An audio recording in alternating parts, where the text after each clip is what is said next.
Hi guys, I'm Mike Munao with Midaco Corporation. We're at IMTS 2018 in Chicago. Midaco's got about 10 different pallet changers on display here today. What we're standing in front of is a 50 by 20 pallet changer. This would go on the side of just about any vertical machining center.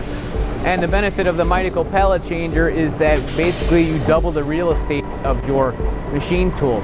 So we give you two complete pallets, 50 by 20. One is always inside the machine, machining parts. One is always outside on the shuttle.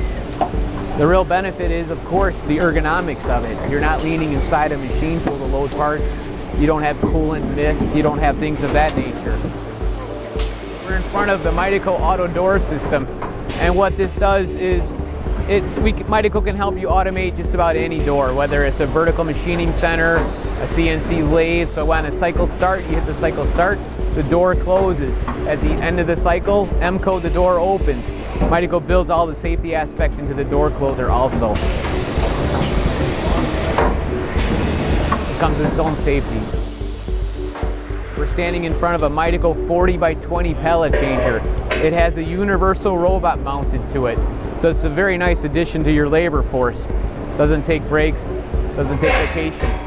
What Midaco is trying to show here is the fact that everybody's interested in robots and automation. We want to be part of that. We don't want you to forget that loading one part at a time inside of a machine tool is not nearly as productive as loading a pallet full of parts, introducing it into the work environment, and have a much longer walk-away time. Regardless if a robot is loading or a man is loading, the idea is to keep the spindle running.